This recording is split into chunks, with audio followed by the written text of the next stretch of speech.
welcome back to my channel. My name is Sarah Duff, for those of you who are new here. I have an equal partner. I don't have to make him a list. I have an equal partner. I don't have to ask him to help with things around the house. I have an equal partner. He knows how to shop at the grocery store without pictures. Maybe he's like so fearful of her. You're just a lot. I have an equal partner. He doesn't expect me to handle everything alone. I have an equal partner. He plans date nights without me having to beg for it. I have an equal partner. He does his own laundry. I have an equal partner. He makes his own appointments. I have an equal partner. My stocking has never been empty. I have an equal partner. He makes the kids' lunches in the morning. I have an equal partner. He makes and takes their son to his therapy appointments. I have an equal partner. He doesn't believe that just because he goes to work, he shouldn't have to do anything when he gets home. I have an equal partner. He takes genuine interest in me and my interests. I have an equal partner. He knows how to fold towels.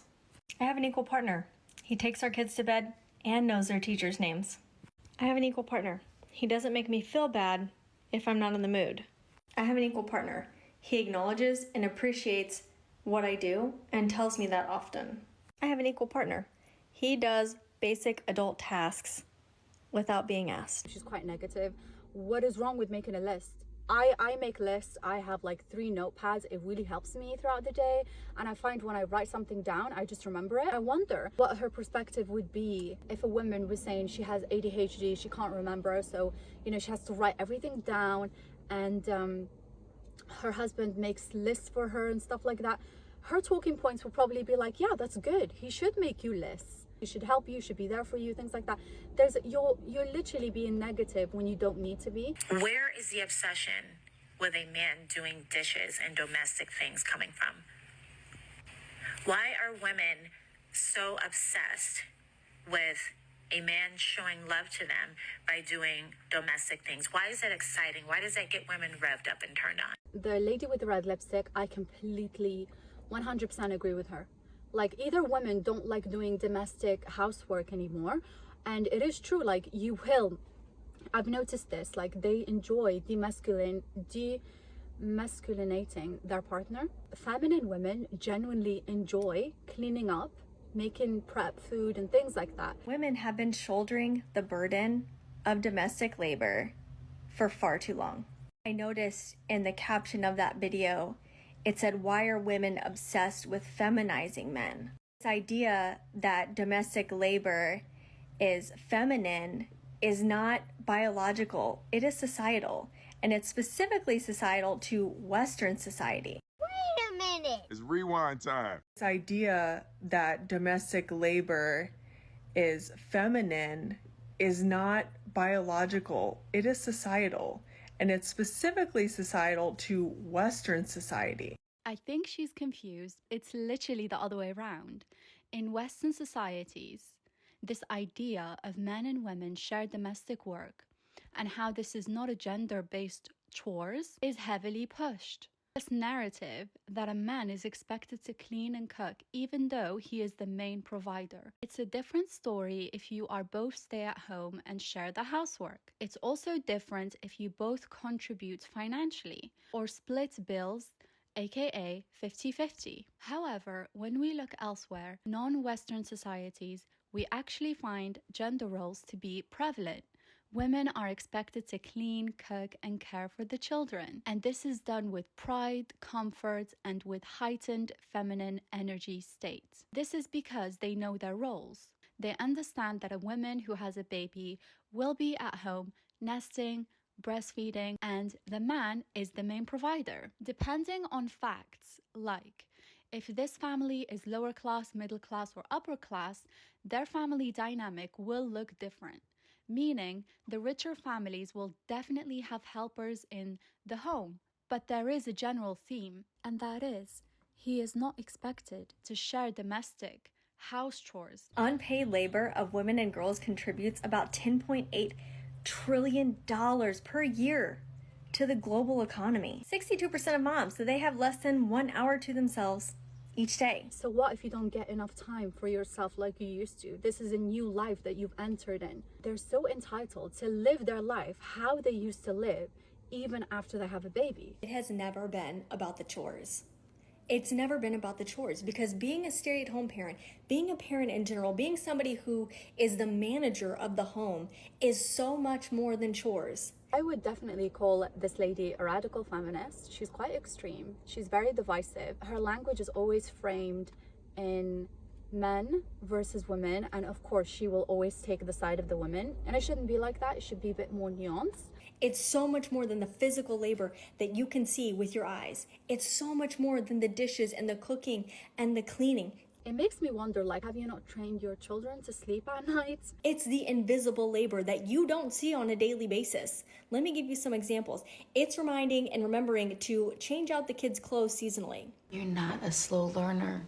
You're just entitled. Are the ones that no longer fit or aren't usable, and then to go out and find new ones in the correct sizing, to update their shoes, to register them for camp, to enroll them in school. The thing about people with rejection sensitivity is their brain is wired to interpret neutral stimuli as negative. And their brain is wired to discount positive stimuli. And their brain is wired to amplify negative stimuli. So you have a filter that doesn't let you see the good, turns the neutral into bad, and amplifies the negative. I haven't slept with my husband in probably a year.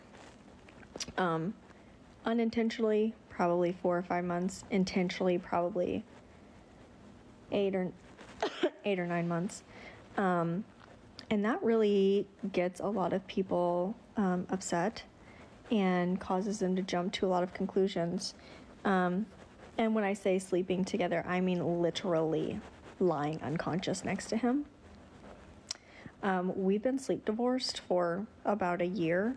And this is a perfect example of what not to do if you want a healthy, loving relationship with your partner. You're not going to have that bond with each other anymore, especially if you have children and you have to divide your attention. Obviously, children come first, their priority, and you have to divide your attention to the kids.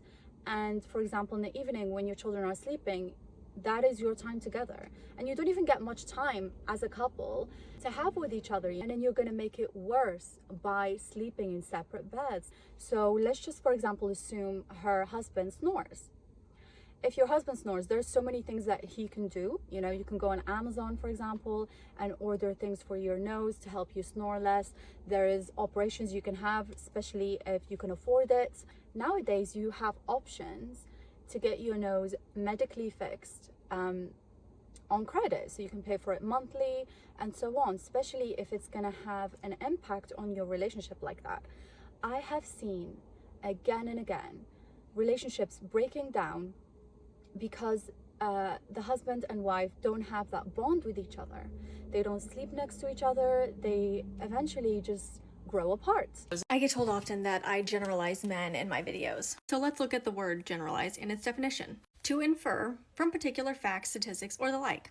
Okay. But when the stats are there, when the stats are literally saying women continue to carry the majority of the domestic labor and the child care, outweighing their husbands, yes, I'm generalizing. And it's because most men are not sharing equitably in those things. And we know that because of stats and facts and data. We really need to start moving away from this gender war.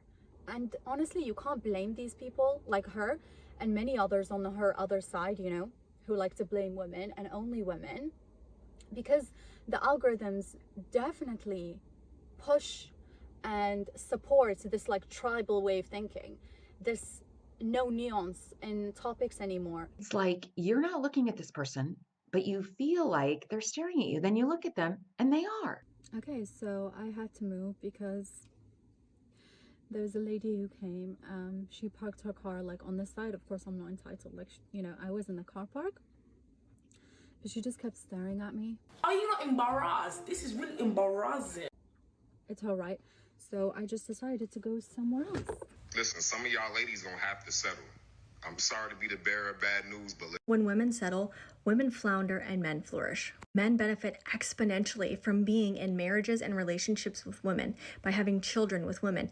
Women cannot say the same. In fact, their lives are more negatively impacted by marrying men and having children. Women are having longer, happier, healthier lives when they are remaining single and childless than ever before. The same cannot be said for men.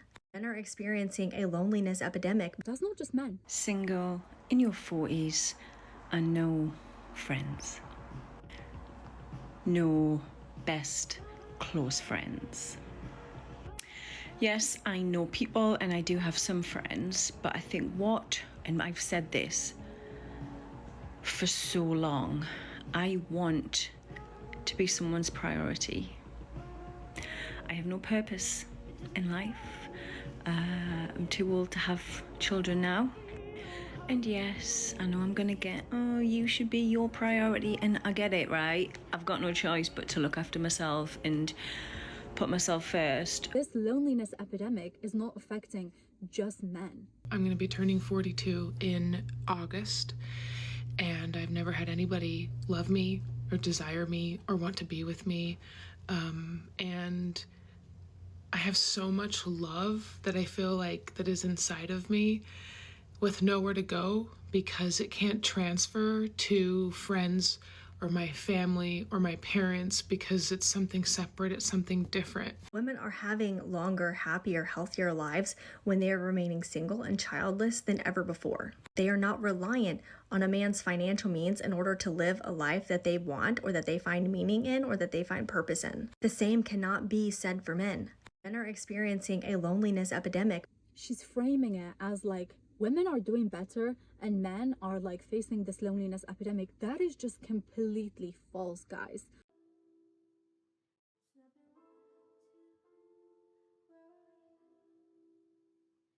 I feel like I've been pretty positive about being single and just knowing that when it's supposed to happen, it will happen. But then some days I have a day like today and I'm over waiting. Like I am just